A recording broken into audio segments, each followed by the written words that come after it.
रोजी 31/1/2024 रोजी जो कुंभारी येथे भ्याड हल्ला झालेला आहे त्या ठिकाणी प्रथम मी त्यांचा निषेध करत आहे।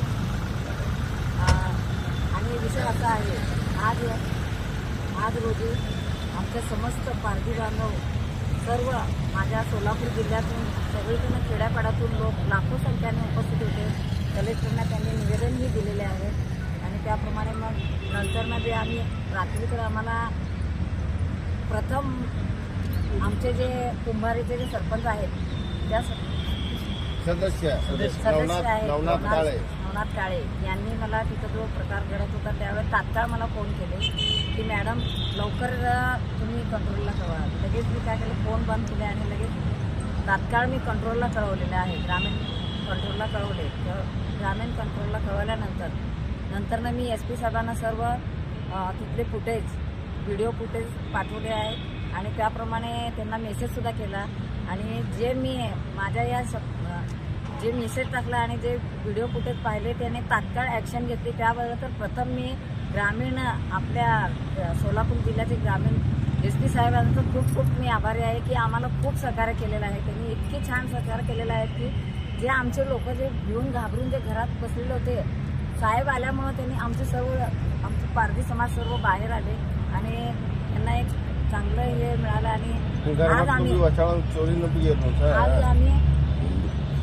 आज आम्ही इथं कलेक्टर साहेबांना निवेदन द्यायला आलेलं आहे।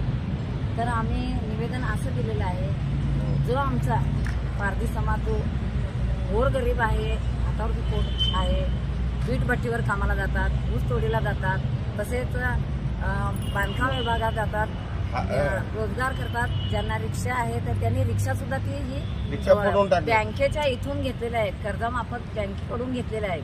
तर त्या इथं एवढं म्हणजे ज्या गावगुंडाने कुंभारीतले जे गावगुंड आहेत त्यांनी एवढं म्हणजे इथं विषय छोटासा होता, स्मशानभूमीचा विषय होता, कचऱ्याचा थोडासा छोटा विषय होता, तो विषय इथपर्यंत एवढा नास्तिक टोकाला यांनी नेलेला आहे। तर याच्यावर तर कारवाई करतोच म्हणून आम्हाला SP साहेबांनी आश्वासन दिलेलंच आहे।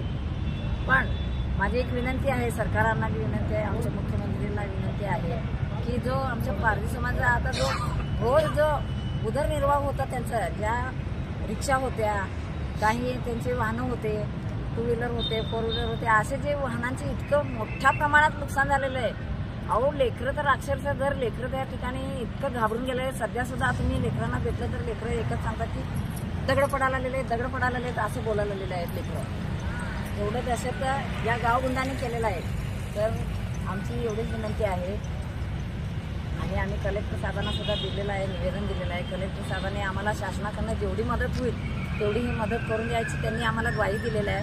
त्यांच्याबद्दल कलेक्टरांचं सुद्धा मी खूप आभारी आहे आणि लवकरात लवकर आम्ही कलेक्टर साहेबांना सांगितलं की लवकरात लवकर ते आता त्यांची उपासमारी होत आहे का, तर त्यांची रिक्षा इतकी म्हणजे तुम्ही पाहिलं तर ते इतकं म्हणजे हे केलेलं नुकसान केलेलं आहे ना, खूप नुकसान केलेलं आहे। आणि आमच्या ह्याच सोलापुरातच नाही तर पूर्ण आमच्या महाराष्ट्रात व प्रत्येक खेड्यापाड्यात पाडोमध्ये वारंवार हे असे अत्याचार होत आहेत गावगुंडाकडून, इतर याच्याकडून गावगुंडाकडून तर होतच आहे।